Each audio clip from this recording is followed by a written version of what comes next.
नमस्ते हमारे एसएससी की तैयारी करने वाले प्यारे भाई, कैसे हैं आप और कैसी चल रही है सीएचएसएल के एग्जाम की तैयारी। चेयरमैन साहब ने तो आपका पेपर शेड्यूल कर दिया है। 12 नवंबर से पेपर होना, आपने स्लॉट भी बुक करवा दिए। अब बस पेपर देने जाना है।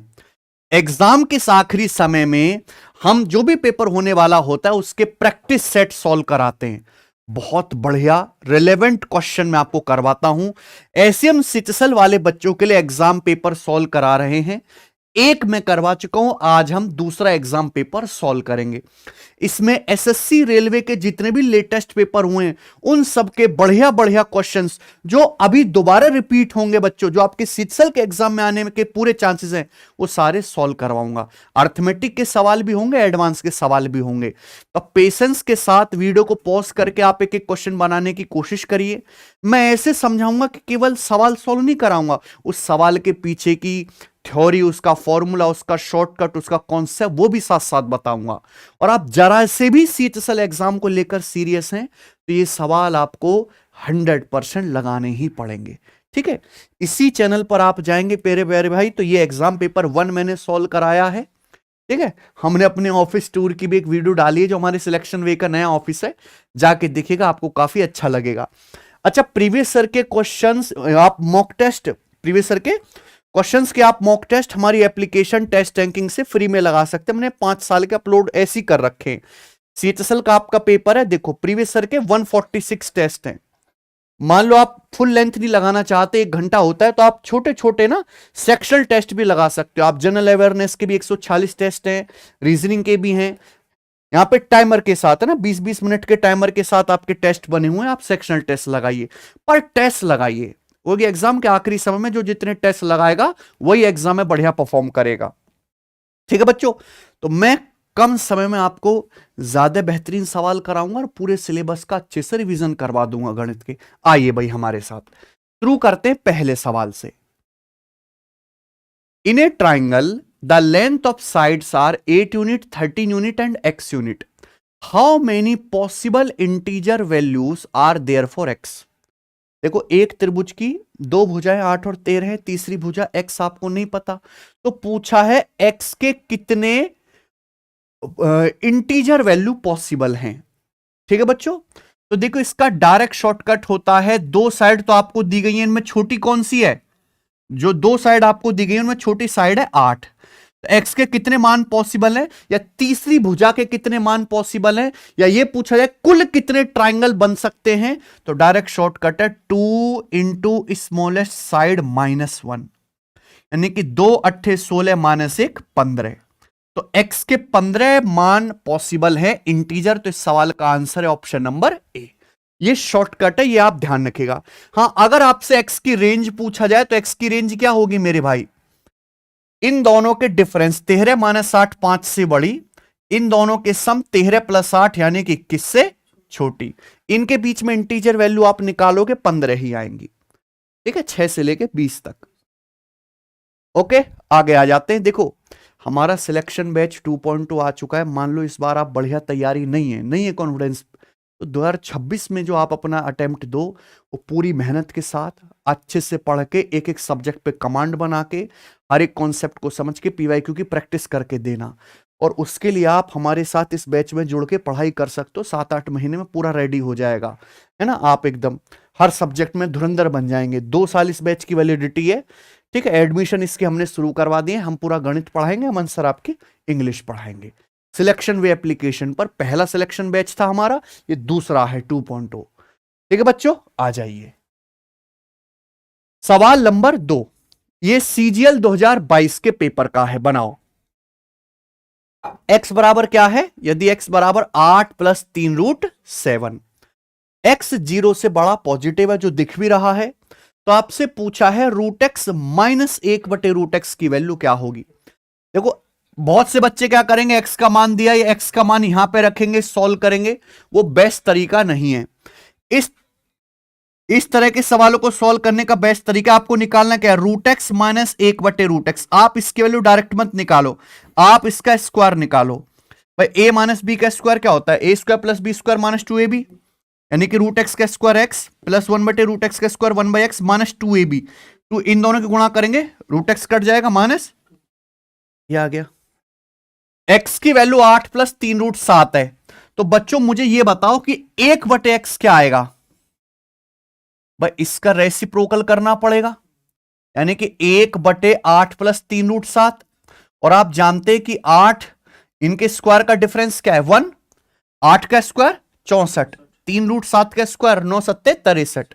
अगर स्क्वायर का डिफरेंस 1 है तो इसकी वैल्यू क्या आ जाएगी, केवल साइन चेंज हो जाएगा, 8 माइनस 3√7, 1/x आ गया। अब अगर मैं इन दोनों को जोड़ता हूं तो x प्लस 1/x क्या आएगा, 3√7 कट जाएगा, यानी कि 16। 8 प्लस 8 16, तो x प्लस 1/x 16, 16 माइनस 2 14। तो यानी कि प्यारे भाई √x माइनस 1/√x का स्क्वायर आपने आसानी से निकाल लिया 14। तो √x माइनस 1/√x की वैल्यू क्या आएगी मेरे भाई, दोनों तरफ से अंडर रूट लेंगे रूट।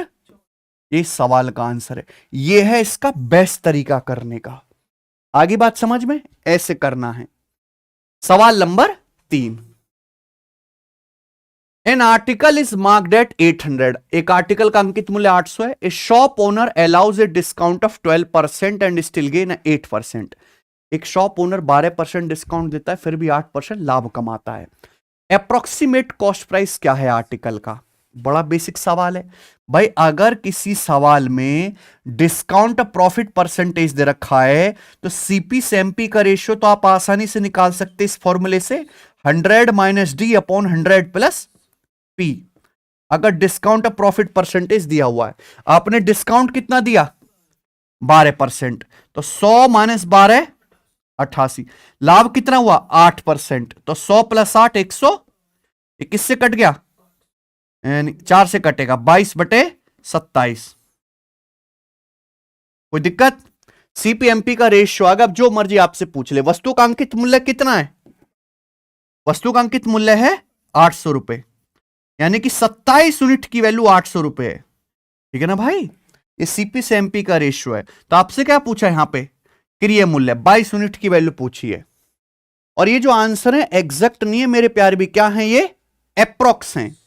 अब आप मुझे एक बात बताओ, 27 81, यानी कि 810। अगर 810 होता तो 30 बार जाता, लेकिन 800 यानी कि 30 से हल्का सा कम जाएगा, 30 से हल्का सा कम, हालांकि 29 से बड़े नंबर से गुणा होगी। तो यहां भी 22 गुणा 30 से हल्का सा कम नंबर से गुणा होगी, यानी कि 660। 660 से हल्का सा कम आंसर आएगा, यानी कि आंसर ये वाला ऑप्शन तो है नहीं, ये ऑप्शन भी नहीं है। तो आंसर क्या आ जाएगा आपका 652 रुपए। ये तो काफी दूर है 640। ठीक है बच्चों, कोई डाउट इसमें। तो अप्रोक्स कैलकुलेशन करनी है तो आप अप्रोक्स ही निपटाइए। आइए अगला सवाल, सवाल number 4। A circular arc makes an angle of 15 degree at the centre. एक सर्कल का चाप है जो सेंटर पे 15 डिग्री का कोण बनाता है। Radius of circular arc is 14 centimetre, है ना। इस सर्कुलर आर्क जो है इसकी रेडियस कितनी है 14 है। तो आपसे पूछा है जो सेक्टर बन रहा है, what is the perimeter of the sector so formed. जो सेक्टर बन रहा है उसका परिमाप क्या होगा। ठीक है, आपको कंसेप्ट पता होना चाहिए कि मान लीजिए कि जैसे सर्कल है, ठीक है बच्चों, और ये बन गया मेरे भाई इस सर्कल का एक सेक्टर। ठीक है भाई, तो यहां पे ये सर्कल का सेंटर हो गया O, और ये रेडियस है। ठीक है भाई, कोई दिक्कत। और ये AB, ये सर्कल का आर्क है जिसकी लंबाई मान लो L है। तो मुझे बताओ इस सेक्टर का पेरीमीटर क्या होगा। पेरीमीटर मतलब ये R प्लस R 2R और ये प्लस L, यानी कि सेक्टर का पेरीमीटर आ गया मेरे प्यारे भी। इसका कंसेप्ट त्रिज्या खंड का परिमाप L प्लस 2R। ये कंसेप्ट है, ये चित्र आपको नहीं बनाना है, ये सीधा याद रखना है पेरीमीटर का। यानी कि आपको पहले यहां पे आर्क की लंबाई निकालनी पड़ेगी, है ना, L की वैल्यू। तो L का फॉर्मूला क्या होता है 2πr गुणा थीटा बटे 360 डिग्री। चाप की लंबाई, यहां पे रेडियस 14 दी है। अच्छा, पाई का मान 3.14 लेना है, तो 2 पाई यानी कि 3.14 into R into theta by 360 degree. Theta यानी कि आर्क सेंटर पे कितना कोण बना रहा है 15, थीटा की वैल्यू 15 डिग्री है। तो 15 बटे 360, 15 बटे 360 आप डायरेक्ट लिख लो ना, 1 बटे 24। 15 डिग्री से 360 डिग्री काट लेंगे 24 बार, प्लस रेडियस कितना है आपका 14, 2r, यानी कि 2 गुणा 14 है 28 है। अच्छा यहां पे तो रेडियस रखेंगे हम, 2 पाई आर, आर कितना आ जाएगा बच्चों 14 इंटू, बस ये छोटी सी कैलकुलेशन आपको करनी है।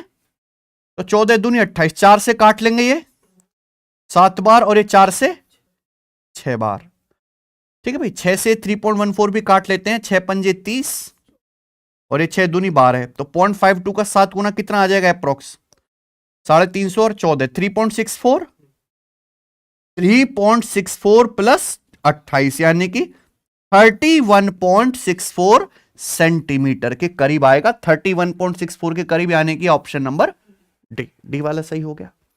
आसान सा सवाल है, कोई भी इसमें मुश्किल नहीं है, आगे चलेंगे। सिंप्लीफाई द फॉलोइंग, निम्नलिखित को सरल करो। ये आपके सामने क्वेश्चन, मैंने कोशिश करी कि हर सवाल का टैग भी डालूं कि भाई किस पेपर में आया है, कब आया है। यहां आपको कोई कैलकुलेशन नहीं करनी। अगर आप इस सवाल को बड़े ध्यान से देखो तो ये अलजेब्रा के फॉर्मूले पे है बेस्ड।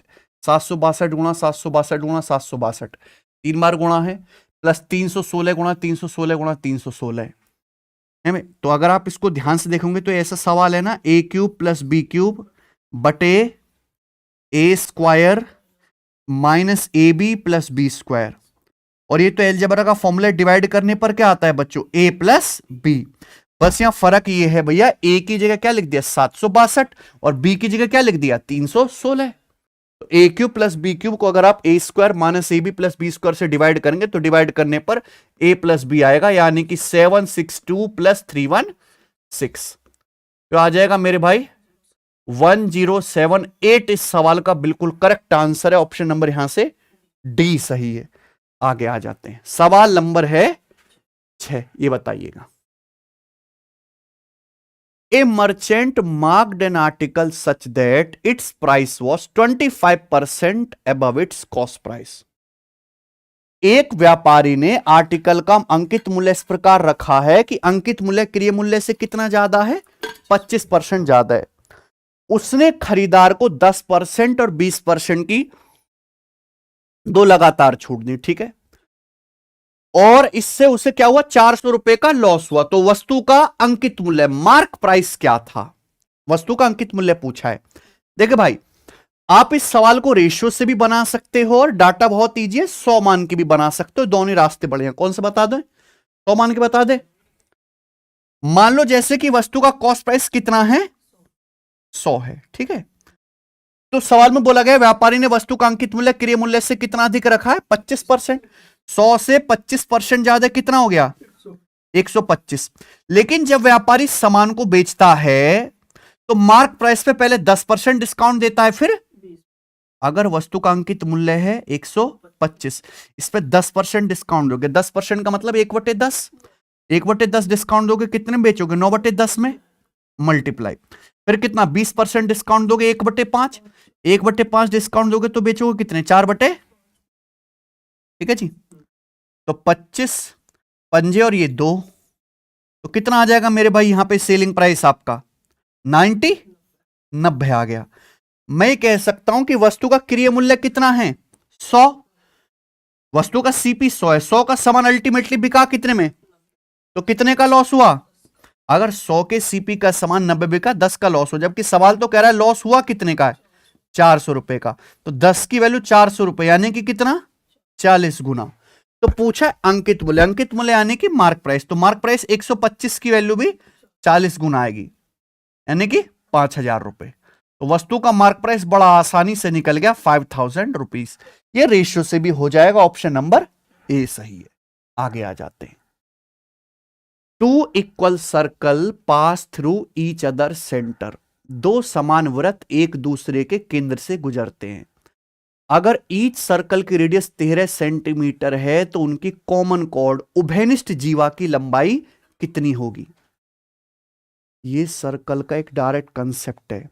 अगर दो सर्कल एक दूसरे के सेंटर से होकर गुजर रहे हैं, ठीक है मेरे भाई, यानी कि दोनों सर्कल की रेडियस बराबर होगी 13 सेंटीमीटर, तो जो उनकी कॉमन कॉर्ड बनेगी, कॉमन कॉर्ड मतलब ऐसे दो सर्कल हैं, पहले इस सर्कल का सेंटर देखो दूसरे की परिधि पे है और इसका सेंटर दूसरे की परिधि पे, ये हो गया, ये जो बनती है क्या कहलाती है, कॉमन कॉर्ड। तो अगर दोनों सर्कल एक दूसरे के सेंटर से होकर गुजर रहे हैं तो इस कॉमन कॉर्ड की लंबाई का डायरेक्ट फॉर्मूला याद रखिए, √3r। √3r, रेडियस 13 है तो उभयनिष्ठ जीवा की लंबाई 13√3 सेंटीमीटर आ जाएगी। ऐसे बहुत सारे छोटे छोटे कंसेप्ट आपको याद रखने पड़ेंगे। देखो कितना बढ़िया रिवीजन हो रहा है, और ये कंसेप्ट है इस किताब में, कंसेप्ट किंग में। किसी बच्चे को नहीं आते कॉन्सेप्ट फॉर्मूला तो यहां से याद कर लो भाई, आपके पास समय नहीं है कि आप यहां से प्रूफ करोगे, है ना, ऐसे मिला के इक्विलेटरल ट्रायंगल बनाओ ऊपर नीचे फिर प्रूफ करके निकालो, ऐसे तो बहुत आप समय ले लोगे पेपर सॉल्व करने में, सीधा पता होना चाहिए, ठीक है ना। आइए सवाल नंबर 8, अगला। इन ए सिटी, एक सिटी में current number of literate people is 25,000। एक सिटी में पढ़े लिखे लोगों की संख्या कितनी है, 25,000। Number of literate male decreases by 5%। पढ़े लिखे पुरुषों की संख्या में 5% की कमी होती है। Number of literate female increase by 10%। पढ़ी लिखी महिलाओं की संख्या 10% बढ़ जाती है। महिला सशक्तिकरण हो रहा है, पुरुष का विरक्तिकरण हो रहा है, ठीक है भाई। टोटल लिटरेट पॉपुलेशन कितनी हो जाती है, 25,250। तो आपसे पूछा है बताइए कि सिटी में प्रेजेंट में लिटरेट मेल कितने हैं, पढ़े लिखे साक्षर पुरुष वर्तमान में शहर में कितने हैं। तो भाई मेल पॉपुलेशन, फीमेल पॉपुलेशन, फिर ओवरऑल पॉपुलेशन, तो ये एलिगेशन से बड़ी आसानी से हो जाएगा। परसेंटेज ब्रेक मेथड भी लग सकता है, एलिगेशन भी लग जाएगा क्योंकि डाटा इजी है। यहां हम लिख रहे हैं मेल, यहां लिख रहे हैं फीमेल।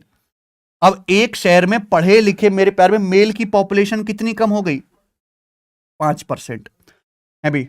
पढ़ी लिखी महिलाओं की संख्या कितनी बढ़ गई, 10% बढ़ गई, 10% इंक्रीज हो गई। भाई शहर की कुल पढ़ी लिखी आबादी कितनी थी, 25,000। अब शहर की आबादी कितनी होगी, 25,200, यानी कि 25,000 थी और अब मेरे दोस्तों 25,250 होगी, तो कितनी बढ़ गई, 250। यानी कि कितना बढ़ी परसेंटेज में, 1%।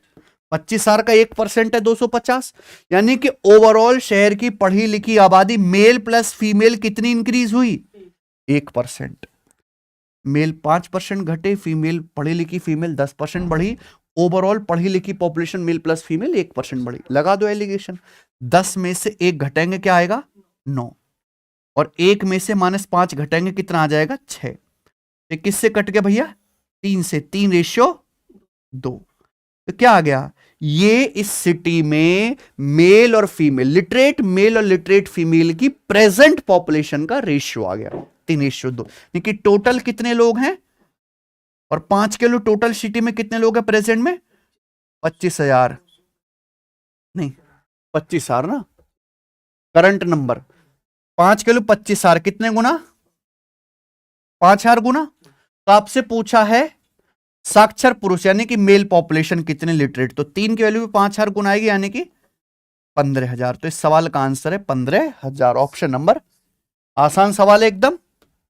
आइए सवाल नंबर आपके सामने 9 करो। A dealer sells an article at 403.2 after offering a discount of 16% on its marked price. देखो एक डीलर एक आर्टिकल को 403.2 रुपए में बेचता है 16% डिस्काउंट देने के बाद। Had he not offered any discount, अगर डीलर ने कोई डिस्काउंट नहीं दिया होता, he would have earned a profit of 28% on the cost price of article। अगर डीलर कोई डिस्काउंट नहीं देता तो उस आर्टिकल के कॉस्ट प्राइस पे कितना प्रॉफिट होता, 28% का। तो पूछे आर्टिकल का सीपी क्या है, वस्तु का क्रय मूल्य क्या है, यही सवाल है। इस सवाल में जो सबसे ज्यादा इंपॉर्टेंट है वो दूसरी लाइन है।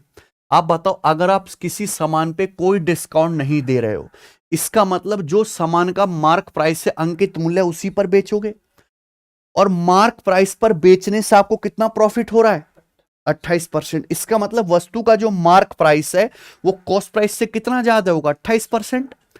भाई अगर किसी सामान पे कोई डिस्काउंट ना दिया जाए तो सामान को उसके अंकित मूल्य पर बेचा जाएगा, और बिना किसी डिस्काउंट के अंकित मूल्य पर बेचने से 28% प्रॉफिट होता है, यानी कि एमपीसीपी से 28% ज्यादा है। ये सेकंड लाइन का इनडायरेक्टली मतलब हुआ। अब आ जाते हैं पहली लाइन पे। आपने क्या किया, एक डीलर ने एक आर्टिकल को 403.2 रुपए में बेचा, मार्क प्राइस पे कितना डिस्काउंट दिया? मार्क प्राइस पे 16% डिस्काउंट देने के बाद डीलर ने आर्टिकल कितने में बेचा? 403.2 रुपए में। तो क्या सक्सेसिव नहीं है? पहले सीपी को 28% बढ़ाया, फिर एमपी को 16% कम किया, फाइनली कितना बेचा? 403.2 में। आपसे क्या पूछिए? Initial value CP. 28% बढ़ाने का क्या मतलब? 4% 1/25, 28% यानी कि 7/25 बढ़ाया, यानी कि सीपी अगर 25 था तो 25 से 7 बढ़ के कितना हो गया? 32 मल्टीप्लाई। फिर मार्क प्राइस पे 16% डिस्काउंट दिया, जिसकी फ्रैक्शन वैल्यू 4% 1/25 होता है। 16% 4 गुना 4/25, 25 पे 4 का डिस्काउंट दोगे तो कितनी कीमत रह जाएगी? 21।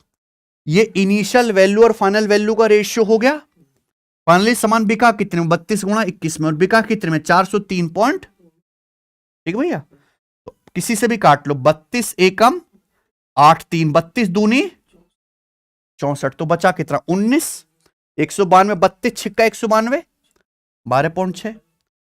फिर 21 छिक्का 126, यानी कि कितनी बार कट गया? 0.6 बार। तो वस्तु का सीपी क्या होगा? क्रिय मूल्य 25 गुना 25, 625 का 0.6 गुना 600 का 0.6 गुना 360, 25 का 0.6 गुना 15, 360 और 15 आ गया 375 रुपए वस्तु का क्रिय मूल्य आ गया, सीपी। Option number.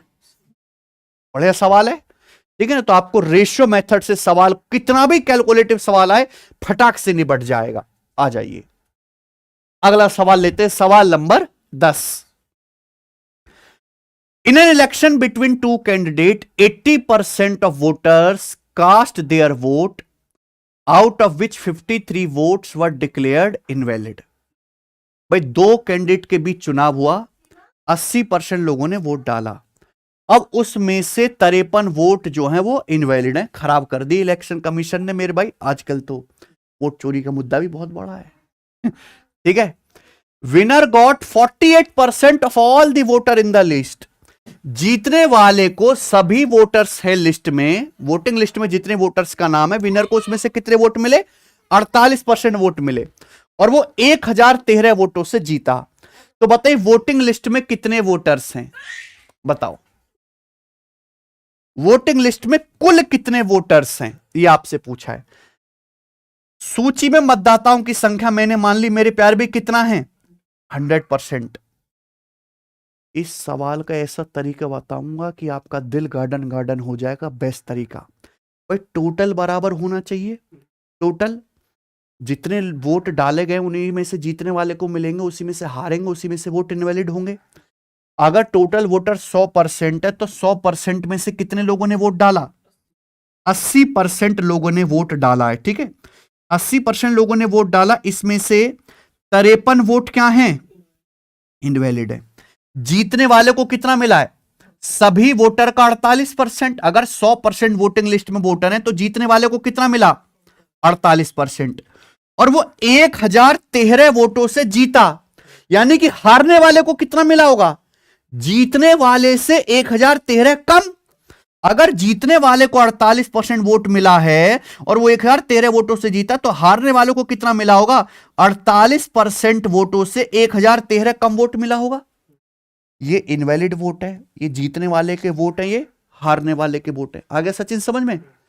और ये सारा जोड़ जाड़ के कितना है? कुल डाले गए वोट 80% के बराबर। पूरी दुनिया में इससे आसान कोई तरीका है क्या करने का इस सवाल को? 48 48 96 परसेंटेज एक साथ जोड़ो, 48 48 96%, ये 80%। तो 96 में से 80 घटाऊंगा 16%। बताओ किसके बराबर आ गया? 53 माइनस 1013 कितना आ जाएगा? ये -960।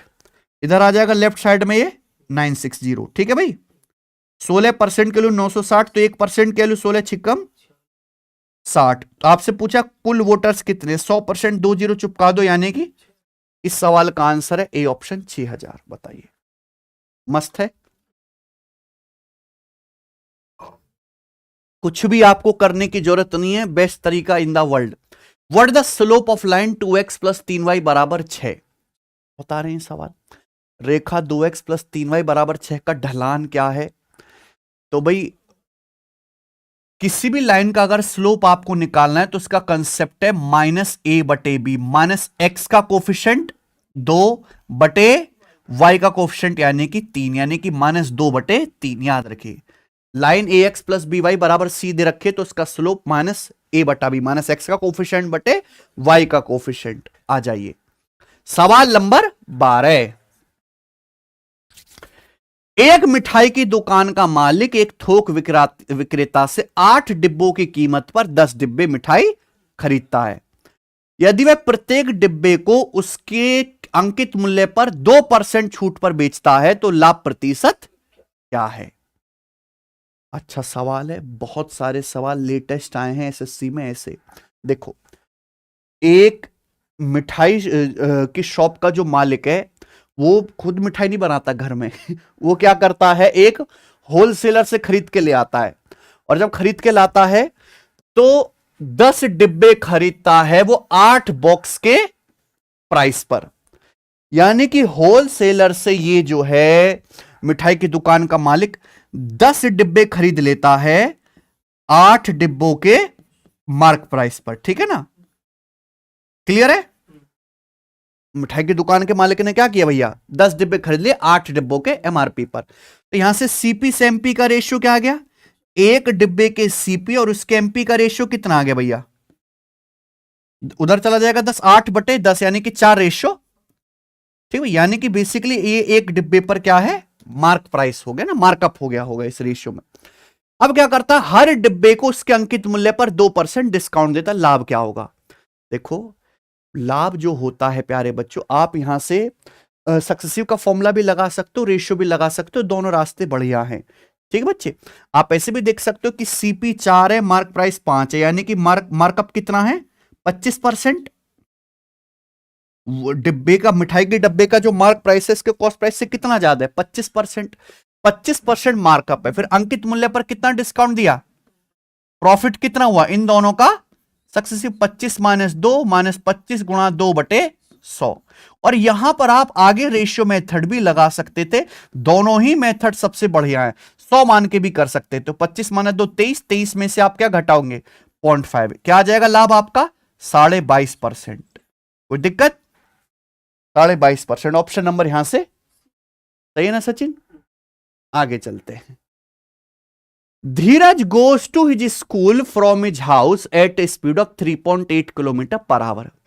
धीरज अपने घर से स्कूल जाता है 3.8 किलोमीटर पर आवर की स्पीड से, और रिटर्न आता है 2.6 किलोमीटर पर आवर की स्पीड से। If he takes 5 hours going and coming, घर से स्कूल जाने में लौट के आने में 5 घंटे लगते हैं कुल। तो पूछा उसके घर और स्कूल के बीच की दूरी क्या है। 5 घंटे आने जाने में लगाएगा तो पढ़ेगा कब बालक, इसलिए तो हम ऑनलाइन पढ़ाते हैं, कोई आने जाने का चक्कर नहीं, घर पे बैठ के पढ़ो, शानदार मॉक लगाओ, है कि नहीं सचिन?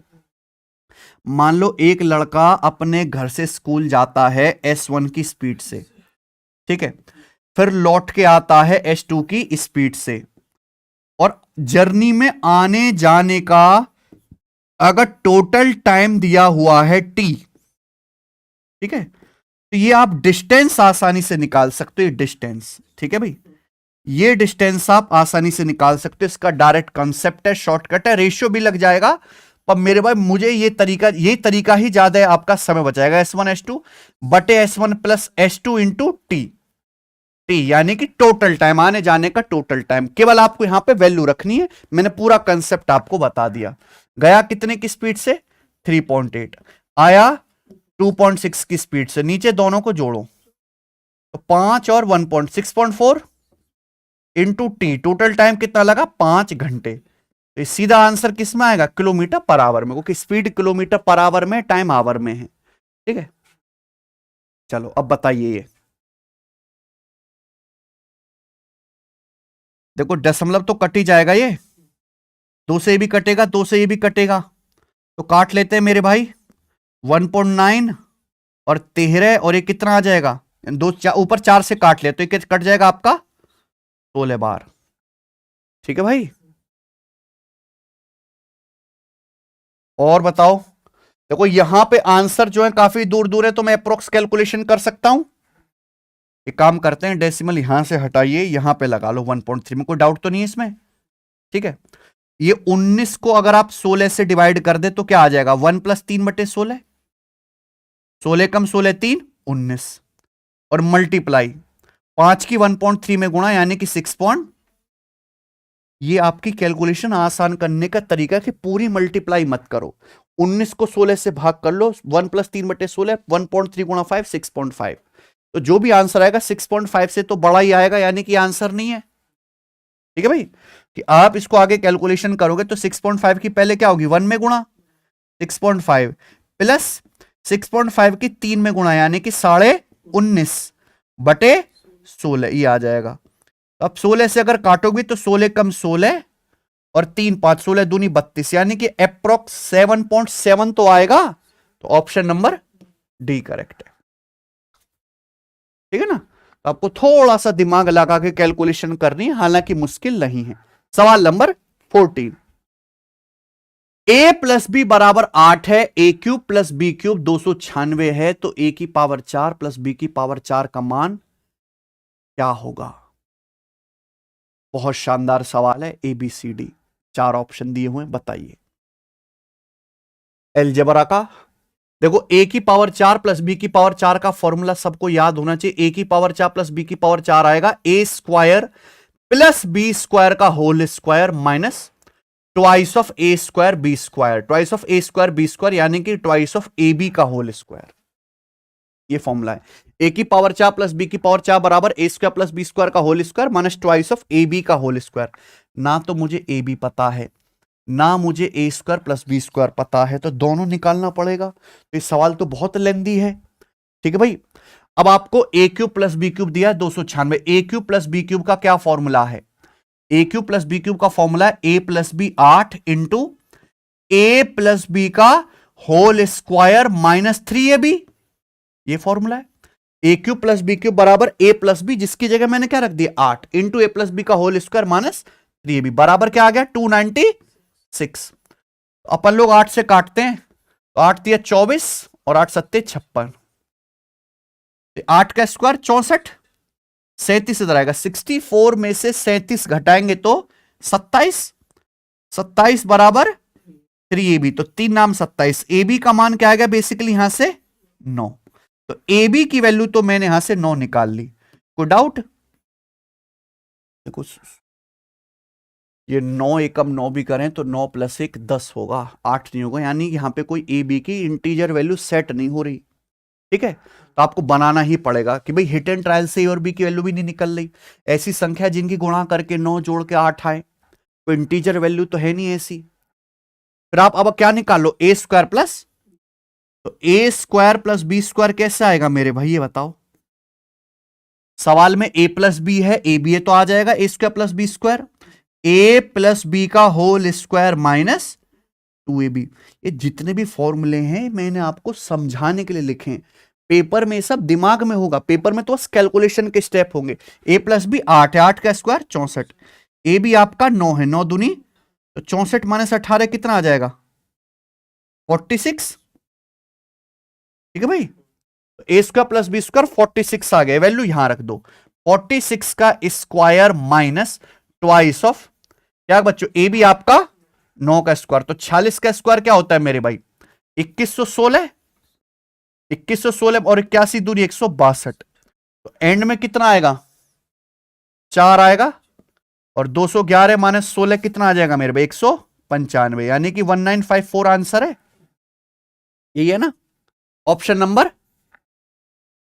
बढ़िया सवाल है कि नहीं। 1 2 3, 3 बार फॉर्मूला लगाना पड़ा इस सवाल का आंसर लाने के लिए। आगे चलते हैं बच्चों, बताइए। 3 संख्याएं ऐसी हैं कि जब उनमें से किन्हीं दो के एवरेज को तीसरी संख्या में जोड़ा जाता है तो परिणाम 180, 168 और 150 होते हैं। तो आपसे पूछा average of original 3 number, original 3 numbers का एवरेज क्या है। 3 नंबर हैं, किन्हीं भी दो के एवरेज को अगर तीसरी संख्या में ऐड कर दिया जाए तो ये रिजल्ट आता है। तीनों संख्याओं के एवरेज का, ये एवरेज का बहुत फेमस सवाल है। इसकी डायरेक्ट ट्रिक मैं आपको बता दे रहा हूं, 180 प्लस 168 प्लस 150, इन तीनों को जोड़ लो और इसको 6 से भाग कर लो। ये डायरेक्ट ट्रिक है भैया, करके देखना, यही आएगा मेरे दोस्त, क्योंकि ये बहुत पॉपुलर सवाल है जो साल में एक बार तो आता ही आता है। लेकिन आपको मेथड भी पता होना चाहिए। मान लो जैसे तीन संख्या क्या हैं, ए बी और सी। सवाल इस तरीके से है कि जब किन्हीं भी दो संख्याओं के एवरेज को, मान लो जैसे ए और बी हैं, ए और बी का एवरेज क्या आएगा, जोड़ के 2 से भाग कर दो। तीसरी संख्या क्या बची, सी, सी में जोड़ के क्या आता है 100। अब मैं ले लेता हूं बी और सी, बी और सी का एवरेज क्या आएगा, बी प्लस सी बटे 2। तीसरी संख्या ए, इसमें जोड़ के आता है 168। ये तो पैटर्न है। अब बची ए और सी, अब मैं ए और सी को ले लेता हूं तो मेरे भाई सी प्लस ए बटे 2 एवरेज आ गया। तीसरी संख्या बी, इसमें जोड़ के क्या आता है 150। कोई डाउट? अब आपसे पूछा तीनों संख्याओं का एवरेज, एवरेज मतलब तीनों को ऐड करना पड़ेगा पहले, है ना। अगर मैं इन तीनों इक्वेशन को ऐड कर दूं तो मुझे बताओ क्या हो जाएगा, जल्दी बताओ। देखो भाई यहां a/2 है, ये a/2 है, a हो गया, और ये प्लस a यानी कि 2a हो गया। ऐसी b/2 प्लस b/2 b हो गया, b प्लस b 2b, यानी कि 2a plus 2b plus 2c आएगा। तो आएगा twice of a plus b plus c, बराबर क्या आ गया, इन तीनों का सम 180 प्लस 168 प्लस 150। यहां तक कोई डाउट? अब ये जो दो यहां गुणा में हो रहा है, ये कहां चला जाएगा, इधर। बट ये क्या आ गया, तीनों संख्याओं का योग, a प्लस बी प्लस सी। तीन संख्याओं का योग है, अगर मुझे एवरेज निकालना है तो तीनों संख्याओं के योग को 3 से भाग करना पड़ेगा। भाई इन तीनों संख्याओं ए बी सी का एवरेज क्या आएगा, जोड़ के 3 से भाग कर दो। यहां 3 से भाग करेंगे तो इधर भी 3 से भाग करेंगे, तो नीचे क्या आ गया, 2 तिया। ये बात डायरेक्ट लिख दी क्या मैंने, 180 प्लस 168 प्लस 150 बटे 6, यानी कि कितना आ गया 8, 16 15 31 और 18 49, 498 बटा 6 हो गया ना। तो 6 8 48 और 1 6 18, यानी कि 83 सवाल का आंसर है। ठीक है, बढ़िया सवाल है ना। अभी आया ये हाल फिलहाल पेपर में, समझ जाओ तुम। हाँ, सवाल number, a chord subtend an angle of 70 degree at the centre of a circle. एक जीवावृत्त के केंद्र पर 70 डिग्री का कोण बनाती है। What is the measure of angle subtended by the same chord at any point on the remaining part of circle? तो आपसे पूछा है इस कॉर्ड द्वारा, सेम कॉर्ड द्वारा सर्कल के रिमेनिंग पार्ट पे जो एंगल बनेगा वो कितना आएगा मेरे भाई, 35 डिग्री आ जाएगा। तो डाउट? ये तो डायरेक्ट थ्योरम है भाई, सीधी। मान लो जैसे सर्कल है और ये क्या होगी, सर्कल की एक कॉर्ड, और ये होगा सर्कल का सेंटर। ये कॉर्ड ए बी जो है सर्कल के सेंटर पे कितना एंगल बनाती है। अब इसी कॉर्ड ए बी द्वारा प्यारे बच्चों जो एंगल बनेगा रिमेनिंग पार्ट पे वो कितना होगा, इसका आधा, ये यानी कि 35 डिग्री। आ जाओ सवाल नंबर 17। एक क्यूबॉइड का सरफेस एरिया 468 वर्ग सेंटीमीटर है। इसके डायमेंशन 2 3 4 के अनुपात में है।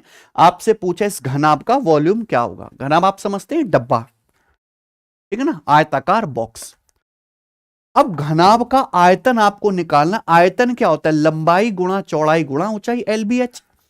इस सवाल में क्यूबॉइड के डायमेंशन नहीं दिए हुए, डायमेंशन का रेशियो दिया हुआ है। ठीक है बच्चे, सवाल में दिया है क्यूबॉइड का टोटल सरफेस एरिया।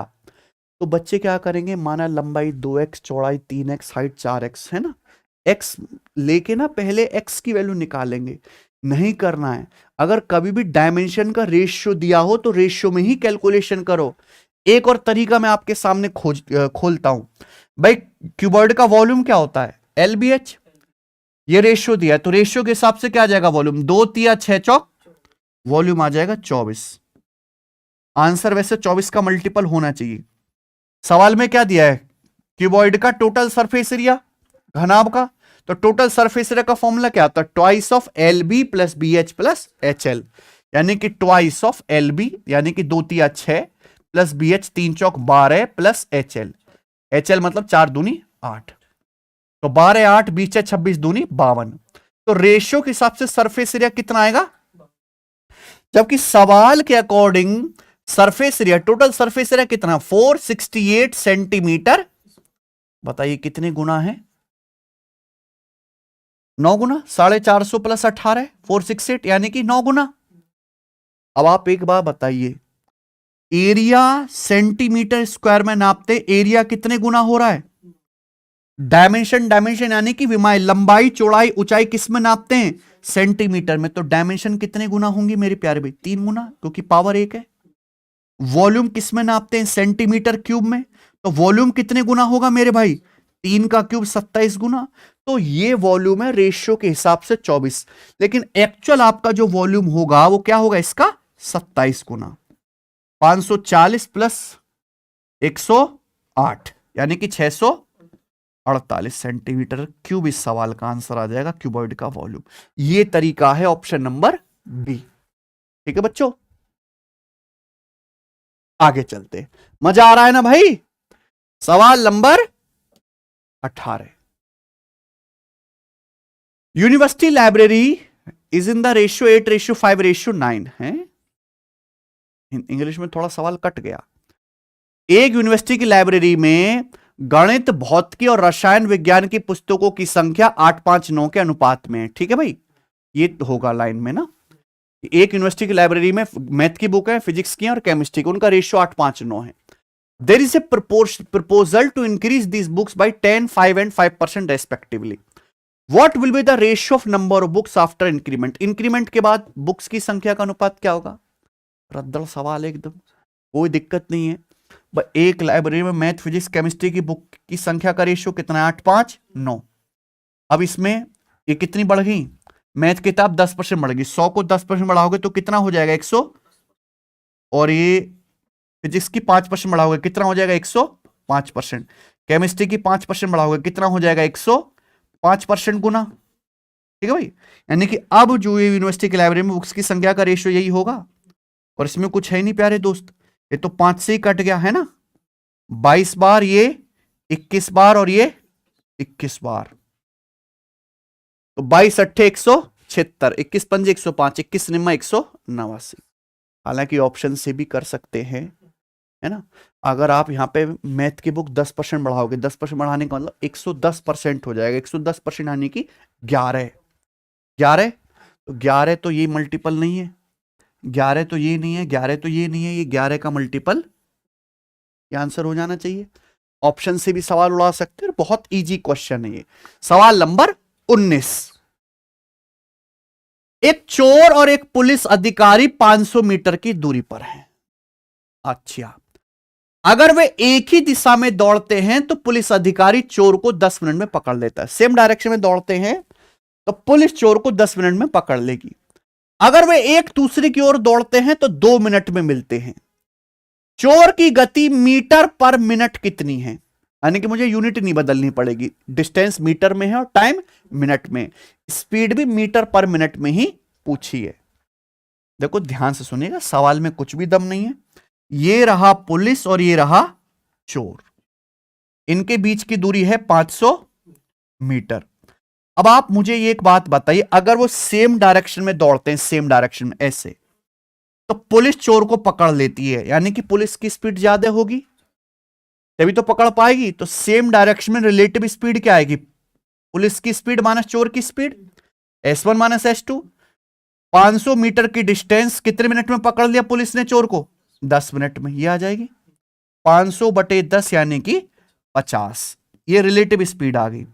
बोला अगर वो एक दूसरे की ओर दौड़ते हैं, है ना, चोर खुद गिरफ्तार होना जा रहा है, पुलिस चोर अपोजिट डायरेक्शन में दौड़ते विपरीत दिशा में दौड़ेंगे, यानी कि, तो ये एक दूसरे की ओर अपोजिट डायरेक्शन हो गया ना दोनों की, तो इसमें रिलेटिव स्पीड क्या होती है, S1 प्लस S2, यानी कि पुलिस की स्पीड प्लस चोर की स्पीड। 500 मीटर बीच की दूरी है, कितने मिनट में मिलते हैं फिर, 2 मिनट में, तो क्या हो जाएगी स्पीड 250 मीटर पर मिनट। आपसे क्या पूछा है, चोर की, घटा के आधा कर दो भाई, डोर की स्पीड कम होगी ना, 250 माइनस 50, 200 का आधा 100 मीटर पर मिनट। ऑप्शन नंबर, बहुत आसान सवाल है भाई। आगे आ जाते हैं। सवाल नंबर 20, यदि x बटे 8 प्लस 8 बटे एक्स बराबर 1 है तो x क्यूब का मान ज्ञात कीजिए। करो ज्ञात, कभी तो कुछ ज्ञात कर दिया करो, हैं या ज्ञात ही रहोगे। अगर कभी भी इस तरह का केस आए, a plus 1/a equal to 1, a plus 1/a equal to 1, तो ध्यान रखिएगा a क्यूब इक्वल टू -1 होता है, ये कंसेप्ट है। अगर ऐसे आता है a plus 1/a equal to -1, तो a क्यूब की जो वैल्यू होती है प्यारे बच्चों, ये 1 होती है। यहां अगर आप इस सवाल को देखें तो ये क्या, x बटे 8, ये उसका उल्टा है 8 बटा एक्स। यानी कि अगर ये a है तो ये उसका उल्टा लिखा हुआ है, 1 बटा ए बराबर क्या हो रहा है, तो इसका मतलब a प्लस 1/a अगर इक्वल टू 1 है तो a का क्यूब क्या आ जाएगा, x बटे 8 का क्यूब क्या आएगा भैया, -1। तो यहां से x का क्यूब कितना आएगा, 8 का क्यूब 512 है, तो माइनस का 51, ये आंसर आ गया ऑप्शन नंबर बी। इससे आसान कोई चीज है। सवाल नंबर 21, बताओ, बहुभुज वाला है। The sum of interior angles of a regular polygon is 6 times the sum of its exterior angle.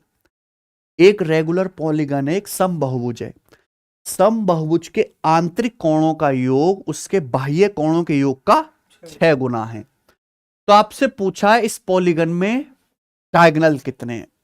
Diagonal बाद में निकालो, पहले ये बताओ कि इस पॉलीगन में भुजाएं कितनी हैं। सवाल में बोला गया है कि एक रेगुलर पॉलीगन है, उसका इंटीरियर एंगल का सम एक्सटीरियर एंगल का 6 गुना है। देखो, जितने इंटीरियर एंगल होंगे उतने ही एक्सटीरियर एंगल होंगे। अगर आंतरिक कोणों का योग बाह्य कोणों का 6 गुना है, यानी कि हर एक इंटीरियर एंगल की वैल्यू भी, ईच इंटीरियर एंगल की वैल्यू भी ईच एक्सटीरियर एंगल का 6 गुना होगी कि नहीं सचिन, बताओ। क्योंकि जितने इंटीरियर उतने ही एक्सटीरियर, जितने अंदर उतने बाहर। तो आंतरिक कोण, हर एक आंतरिक कोण की वैल्यू भी बाह्य कोण का 6 गुना होगी। तो रेशियो क्या आएगा इनका, 6 रेशियो। और इंटीरियर प्लस एक्सटीरियर कितना हुआ है, 7 यूनिट।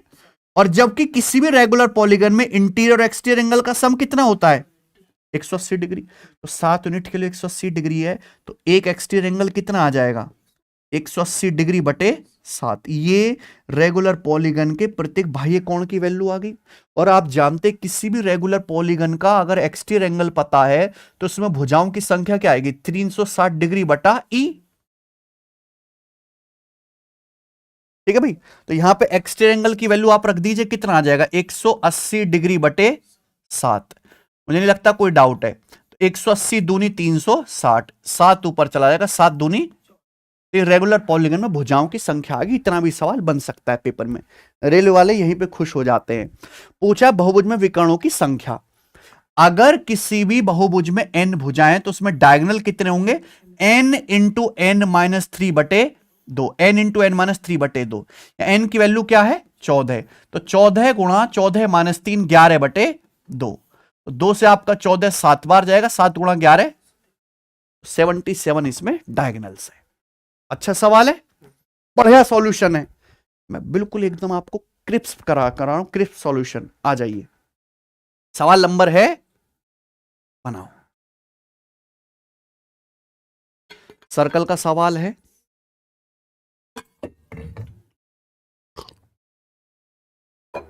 क्या है भाई, a chord of a circle has a length of 12 है। एक वृत्त की जीवा की लंबाई 12 है। The angle subtended by the chord at a point on the circumference is 30 degree. इस जीवा द्वारा सर्कल की परिधि पर कितना कोण बनाया गया है, 30 डिग्री। तो आपसे पूछा डिस्टेंस बताओ, what is the distance from the centre of circle to the chord. Circle के सेंटर से जीवा की दूरी क्या है। तो दोस्त ये समझिए, ये क्या हुआ आपका सर्कल, कोई डाउट। और ये हुआ भैया सर्कल की एक कॉर्ड, नाम भी दे देते हैं हम इसको ए बी। और ये है बच्चों सर्कल का मान लीजिए सेंटर। तो ये जो कॉर्ड है ए बी सर्कल की सरकमफ्रेंस पे कितने डिग्री का कोण बनाती है? 30 डिग्री का। अगर ये कॉर्ड ए बी सेंटर पे 30 डिग्री का कोण, सरकमफ्रेंस पे 30 डिग्री बना रही है, तो मुझे बताओ सेंटर पे कितना बनाएगी फिर? डबल डबल बनाएगी। जीवा द्वारा सेंटर पे बना कोण परिधि पे बने कोण का डबल होता है। ठीक है बच्चों, और यहां जैसे 60 डिग्री का कोण बना, मेरा काम आसान हो जाएगा, क्योंकि ये कॉर्ड ए बी सरकमफ्रेंस पे 30 डिग्री, सेंटर पे 60 डिग्री। यहां पे जीवा ए बी की लंबाई कितनी है? 12 सेंटीमीटर। ये दोनों रेडियस से बराबर होंगे? बोलो, रेडियस ही तो है सेंटर से परिधि तक की दूरी। अगर एंगल 60 डिग्री है तो बाकी दोनों एंगल का सम कितना बचा? 120 डिग्री, क्योंकि टोटल 180 आना चाहिए। अगर ये दोनों रेडियस बराबर है, दो भुजाएं बराबर है, तो दोनों एंगल भी बराबर होंगे 60-60 डिग्री के। यानी कि क्या बन गया ये? Equilateral triangle. तीन एंगल बराबर हैं तो तीनों भुजाएं बराबर। अगर कॉर्ड ए बी 12 है तो इस सर्कल की रेडियस भी 12 है, तो ये ओ ए बी एक समबाहु त्रिभुज बन गया जिसकी भुजा है 12 सेंटीमीटर। अब पूछा है सर्कल के सेंटर से जीवा ए बी तक की दूरी, यानी कि ये पूछा है, ये डिस्टेंस आपसे पूछा। और बेसिकली ये क्या है? इस इक्विलेटरल ट्रायंगल की हाइट। और सबको पता है इक्विलेटरल ट्रायंगल की अगर भुजा ए है तो उसकी हाइट क्या होती है? √3/2a। √3/2a ये आ जाएगा भाई। पता कोई दिक्कत है? 2 छिक्का 12 यानी कि 6√3 सेंटीमीटर। Option number. ठीक है, बढ़िया सवाल है, शानदार है। आ जाइए सवाल नंबर 23। कॉट ए बराबर x प्लस 1/x, तो कोसेक स्क्वायर ए का मान ज्ञात कीजिए। त्रिकोणमिति का सवाल है। हालांकि यहां आप वैल्यू पुटिंग भी कर सकते हो, पर सिंपली आपको कॉन्सेप्ट पता है, कॉट दिया है ना। कोसेक स्क्वायर ए क्या होता है? कोसेक स्क्वायर ए होता है कॉट स्क्वायर ए प्लस 1, 1 प्लस कॉट स्क्वायर ए कोसेक स्क्वायर ए। अब कॉट स्क्वायर, इसका स्क्वायर कर दो भाई। कॉट ए का मान है x प्लस 1/x, तो x प्लस 1/x का स्क्वायर क्या आएगा? x square plus 1/x square plus 2। Cot A की वैल्यू है x प्लस 1/x, इसका स्क्वायर क्या आएगा? x square plus 1/x square plus 2 plus 1, x square plus 1/x square plus 3। Answer आ गया सी ऑप्शन। ठीक है बच्चों, आइए सवाल नंबर 24।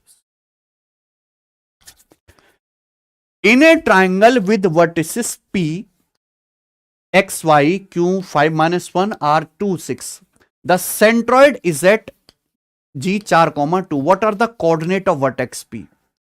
एक त्रिभुज के अगर तीनों वर्टेक्स के कोऑर्डिनेट दिए गए हैं तो उसके सेंट्रोइड या केंद्रक के जो निर्देशांक होंगे वो एवरेज होंगे। समझ में आया भाई? यानी कि जैसे आपको यहां पे ट्राइंगल के 3 वर्टेक्स है P Q R, उसका सेंट्रोइड है G, सेंट्रोइड के कोऑर्डिनेट है 4,2, तो ये 4 कैसे आएगा? मान लो सेंट्रोइड का एक्स कोऑर्डिनेट कितना है? 4। तो ट्राइंगल के जितने भी वर्टेक्स हैं, शीर्ष है, उनके एक्स कोऑर्डिनेट का एवरेज होगा। एवरेज मतलब इन तीनों को जोड़ के 3 से भाग कर दो। या फिर आप ऐसे सोचो कि भैया ये तो एवरेज है, अगर एक्स कोऑर्डिनेट्स का एवरेज 4 है तो योग कितना आएगा फिर? 12। यानी कि यहां पे एक्स कोऑर्डिनेट का सम 12 होना चाहिए त्रिभुज के। x प्लस 5 प्लस 2 कितना आ जाएगा? तो यहां पे x कितना आ जाएगा भैया? 12 माइनस 7, यानी कि x की वैल्यू 5 आ जाएगी। तो ना ये आंसर है ना ही ये आंसर है। ऐसे करना होता है ये सवाल। 2 ऑप्शन में फंस गए। अगर सेंट्रॉइड का y कोऑर्डिनेट क्या है? एवरेज 2 है, तो योग कितना आएगा? 6। 2 तिया 6 भाई, 3 संख्याओं का एवरेज 2 है तो जोड़ के कितना आना चाहिए? 6। तो जोड़ के 6 आना चाहिए। 6 -1 और ये +1, 1 से -1 कट गया, बचा क्या? यानी कि क्या आ गया? 5 और ऑप्शन नंबर। x की वैल्यू 5 आ गई, y की वैल्यू। लास्ट सवाल, ठीक है, इस टेस्ट का आखिरी सवाल। करने के लिए तैयार हैं? बहुत बढ़िया टेस्ट रहा, प्रैक्टिस सेट। कमेंट करके जरूर बताना कि आपने कितने सवाल इसमें से अपने से ठीक कर लिए। ठीक है, कौन कौन सा सवाल बढ़िया लगा, सॉल्यूशन कैसा लगा, कमेंट करके जरूर बताना। ठीक है, क्योंकि कोई नहीं करा रहा सीटसेल पे, तो किसी का ध्यान ही नहीं है, हम ही टेस्ट करवाए पड़े बस अलग।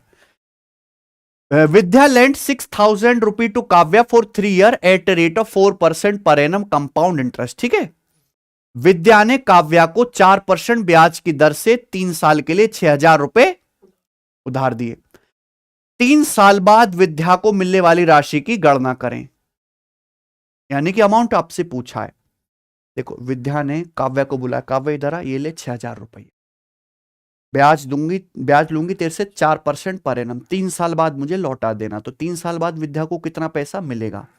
तो अमाउंट पूछा है, प्रिंसिपल आपको पता है 6,000, आपको क्या निकालना है? केवल कंपाउंड इंटरेस्ट। ठीक है ना? ऑप्शन देखिए, ऑप्शंस काफी दूर दूर हैं, लेकिन ये बी ऑप्शन और सी ऑप्शन तो बहुत नजदीक है भाई। यानी कि पूरे चांस है कि आंसर इन दोनों में से ही एक होगा। अभी तो आपको परेशान तंग करने के लिए दिए ये, तो आपको कैलकुलेशन काफी नजदीक करना है, क्योंकि 1 रुपए का ही फर्क दिख रहा है। ठीक है, हवाई यहां पे आप नहीं कर सकते। तो आपको बेसिकली 3 साल का कंपाउंड टेस्ट निकालना, और 3 साल के लिए गोल्डन रेशियो क्या है? बेस्ट मेथड बता रहा हूं, 3-3-1। प्रिंसिपल कितना है? 6,000 रुपए। ब्याज की दर कितने? 4% सालाना। तो आप यहां पे 4% करते जाओ। 6,000 का 4%, 240 का 4%, 24 चौका 96, 240 का 4% आएगा 9.6। ठीक है, और 9.6 का 4% यही है भाई। देखो, 9.6 को आप 10 ही मान लो, मान सकते हैं। 10 रुपए का 4% आ गया 0.4।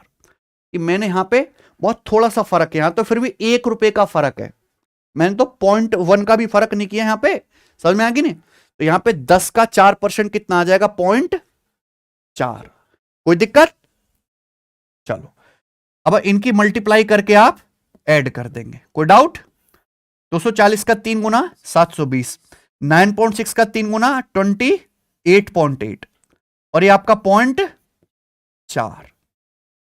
तो कितना आएगा? 720 और 28 748, और 0.8 और 0.4 1.2।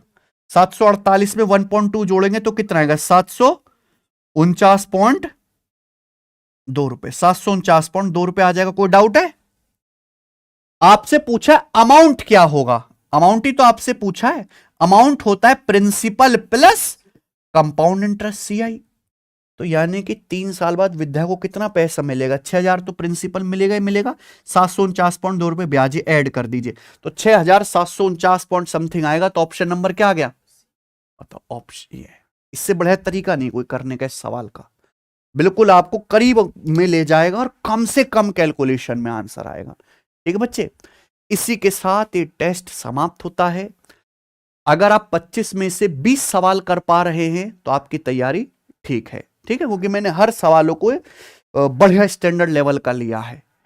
ठीक है बच्चों, अगर किसी बच्चे को बेसिक से बिल्कुल स्टार्टिंग से तैयारी करनी है, हर एक सब्जेक्ट पे कमांड बनानी है, तो मैंने आपको बता दिया कि 0 टू हीरो आप हमारा बेसिक टू एडवांस जो सिलेक्शन बैच 2.2 है उसको ज्वाइन करके लाइव क्लासेस में, जिसके हम आपको रिकॉर्डिंग भी देंगे, ठीक है, 2 साल की वैलिडिटी के साथ पढ़ सकते हैं। ठीक है बच्चे, तो कैसा लगा आपको ये मॉक टेस्ट? मुझे कमेंट करके जरूर बताइएगा। आज इतना ही, कल हम एक और एग्जाम पेपर सॉल्व करेंगे। धन्यवाद।